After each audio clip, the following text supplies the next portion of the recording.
YCP మాజీ మంత్రి సీదిరి అప్పలరాజును పోలీసులు అరెస్ట్ చేశారు.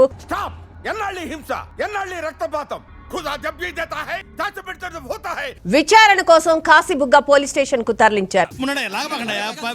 మీరేం కంగారు పడకండి, అన్నిటికీ ఆ దేవుడే ఉన్నాడు. అంటే మీరు లేరా సార్? శ్రీకాకుళం జిల్లా పలాసలో హైటెన్షన్ వాతావరణం నెలకొంది. మాజీ మంత్రి సీదిరి అప్పలరాజుపై కూటమి కక్ష సాధింపు చర్యలు కొనసాగుతున్నాయి. నోటికి ఎదొస్తే మాట్లాడేయడమే.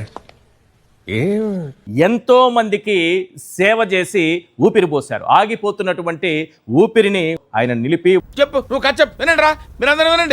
అటువంటి వ్యక్తిని వాళ్ళ కుమారుడు చేసినటువంటి ఒక చిన్న యాక్సిడెంట్, ఏంటి బాబా అన్న ఇంకోసారి వాళ్ళ కుమారుడు చేసినటువంటి ఒక చిన్న accident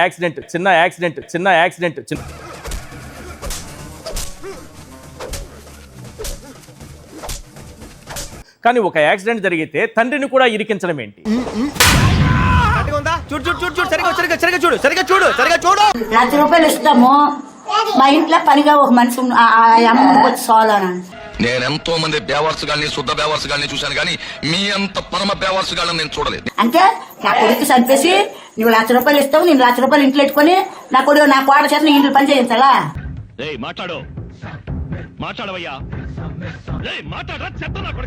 My next election would be fought on the battle.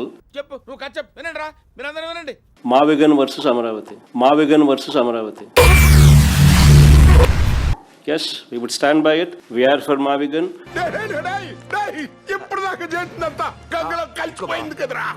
Everybody who is for Mavigan will vote for YSRCP. Everybody who is for Amaravati will vote for Chandrababu. ఏమన్నా 11 సీట్లు కూడా వద్దా నీకు?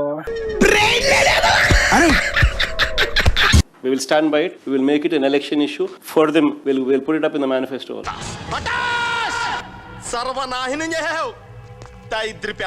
Mavigan YSRCP. We will stand by it. Let's see how people will vote. వాడు దరిద్ర దేవత మంచి స్నేహితులు, అతనిని బాగుపరచుట బహుదుర్లభము. Flash back. ఒకటే కెప్టెన్, అమరావతి మా కెప్టెన్, మా పార్టీ స్టాండ్ అంటే ఎటువంటి డీవియేషన్ గానీ ఏం లేదు. Mavigan versus Amaravati. అధ్యక్ష, విజయవాడలో క్యాపిటల్ సిటీని పెట్టడం మనస్ఫూర్తిగా మేము ఆహ్వానిస్తున్నాం. ఓకే, సెకండ్ అండి. Visakhapatnam, which is going to be our capital. బహుశా ఆంధ్ర రాష్ట్రానికి బహుశా ఇప్పుడు క్యాపిటల్ కూడా రావాల్సిన పరిస్థితి కనిపిస్తా ఉంది అధ్యక్ష. ఏది నోటుకొస్తే అది మాట్లాడక మచిలీపట్నం నుంచి MA తీసుకోండి, విజయవాడ నుంచి VI తీసుకోండి, గుంటూరు నుంచి GUN తీసుకోండి, మావిగన్ అని పేరు పెట్టండి.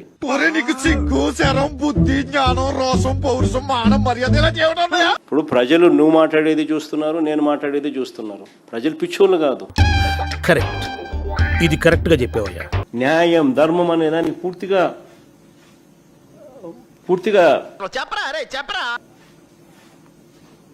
దాన్ని ఏమంటారు, భూస్థాపితం చేసేస్తున్నారు. మనిషి 5 అడుగులు పెరిగినా బుర్ర అంగుళం కూడా పెరగని వీడు మాకు అంటగట్టావు. వీడు పెట్టే హింసను మేము తట్టుకోలేకపోతున్నాం అన్నయ్య. బాగున్నారా? బాగున్నాయండి. ఫ్రెష్ గా ఉన్నట్టున్నారు.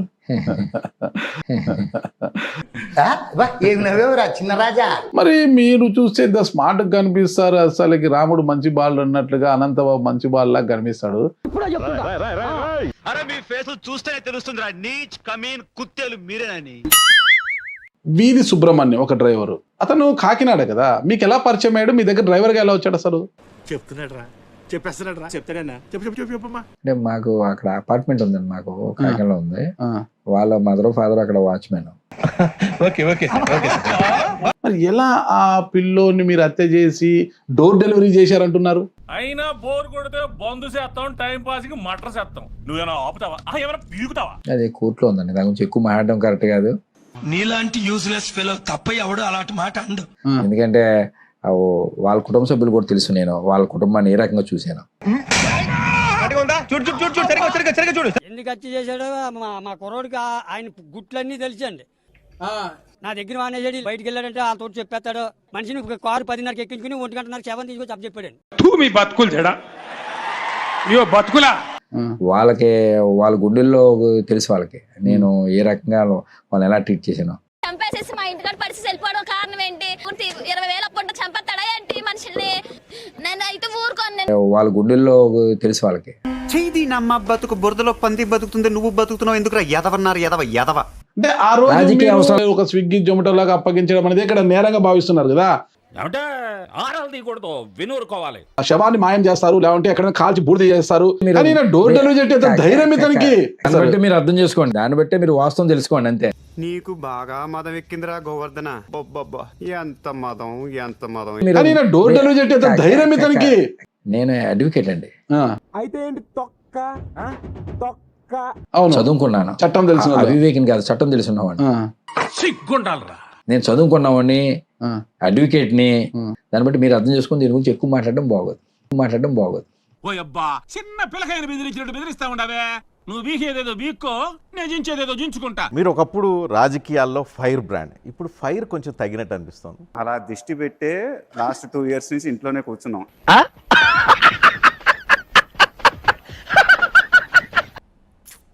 మీకు ఎందుకో అన్ని నెగటివ్ గా అనిపిస్తాయి. ఎప్పుడు చూసినా రోజా చుట్టూ ఉంటుంది రాజకీయం. సో ఎలా మీరు ఫైర్ తగ్గిందని అంటారు? భలే బో ఏం మహారాణి జటాపటారాని. మీ చుట్టూ రాజకీయం జరుగుతుంది, అది నెగిటివ్. సోషల్ మీడియాలో జరుగుతుందంతా నెగిటివ్ కాంపియర్. అవన్నీ నాకు అర్థం కానివి, అవసరం లేనివి. రోజా అధికారం పోయిన తర్వాత ఈ 2 సంవత్సరాల్లో ఎక్కడ రాజకీయ యాక్టివిటీస్ లో కనిపించట్లేదు. కనిపిస్తే అప్పుడప్పుడు అట్లా జస్ట్ హాయ్ చెప్పేసి వెళ్ళిపోతున్నారు. అది నా ఇష్టం కదా. My chai my opinion my feeling. మీరు చూపించటం లేదు. నేను నగిరిలోనే ఉంటున్నాను, నగిరిలో అన్ని కార్యక్రమాల్లో నేనే పాల్గొంటున్నా. ఎక్కడ కనిపించలేదు.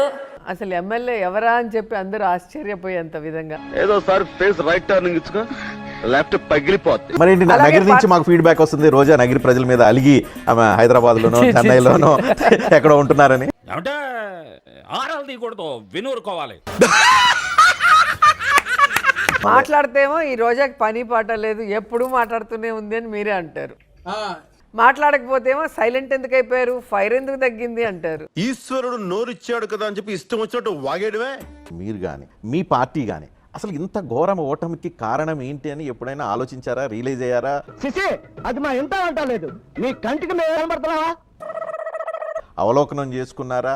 చేసిన తప్పులు ఏమైనా గుర్తుకొచ్చినాయా? గుర్తుకొస్తే ఏమైనా 1-2 చెప్పగలుగుతారా? నీకు భలే హ్యాపీ ఉండదు కదరా నీకా?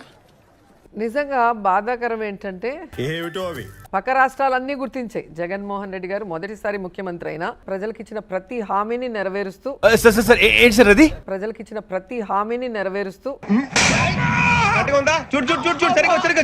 మన ప్రభుత్వంలో పూర్తిగా మద్యాన్ని నిషేధిస్తాం. నా సిపిఎస్ మనం అధికారంలోకి వచ్చిన వారంలో చేపించేస్తానన్నా. సెకండ్ అండి. ప్రతి సంవత్సరం జనవరి 1వ తారీఖున ప్రభుత్వ ఉద్యోగాల భర్తీకి క్యాలెండర్ కూడా విడుదల చేస్తాను అని చెప్పి మీ అందరికీ కూడా హామీ ఇస్తా ఉన్నా.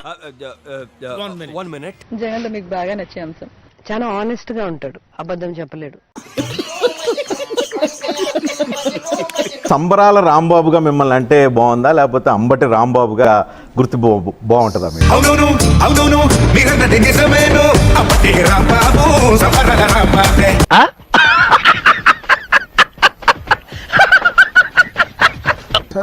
నా జీవితం అనేది రకరకాల కోణాల్లో ఉంటుంది. అన్ని ఉన్నాయా? ఆల్మోస్ట్ అది తప్ప మనకి ఏమున్నాయన్నా. నేను 7 గంటల సేపు నా ఆఫీస్ మీద, నా ఇంటి మీద జరిగినటువంటి దారుణమైన దాడి. ఫస్ట్ టైం మ్యాన్ హ్యాండిల్ రా. మ్యాన్ హ్యాండిల్ అంటే తొలిసారి కుమ్మించుకోవటం అని దాని అర్థం. అయ్యయ్యో అది స్వయంకృత అపరాధం అనిపించట్లేదా? మీ నోటి నోటి గొలా నుండి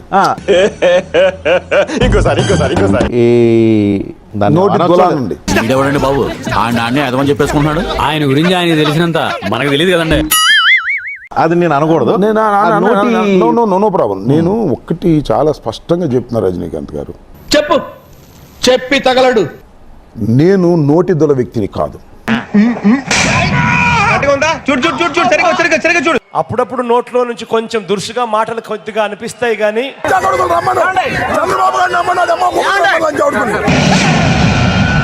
ఇప్పుడు ఎక్కడ కొట్టాలరా నిన్ను? కొట్టకుండా పనే మార్గం లేదా?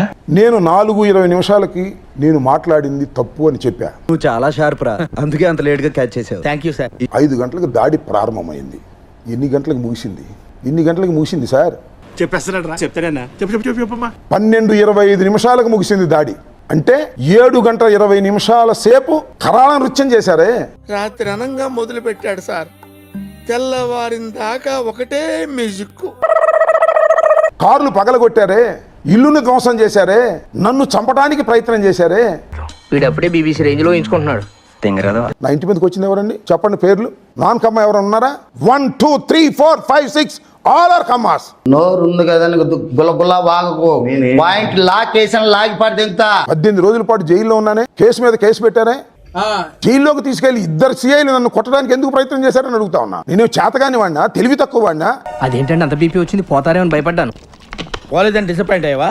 ప్రజాబలం లేనివాడినా, 40% ఓటు బ్యాంక్ ఉన్నటువంటి పార్టీలో పుట్టిన వాడిని, పెరిగిన వాడిని. అయితే వెళ్ళి కాపు సోదరులారా రండి అని నేను పిలవాల్సిన అవసరం లేదు.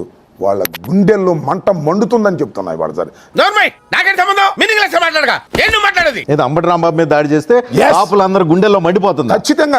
ఖచ్చితంగా మండుతుంది. ఏదో అంబటి రాంబాబు మీద దాడి చేస్తే కాపులందరూ గుండెల్లో మండిపోతుంది. ఖచ్చితంగా మండుతుంది. తెలివి తక్కువ వాళ్ళు కాపులు అని నా ఉద్దేశం. తెలివి తక్కువ వాళ్ళు ఆవేశపరులు, మాంసాన్ని ఎక్కువ తింటారు, మందు బాగా తాగుతారు.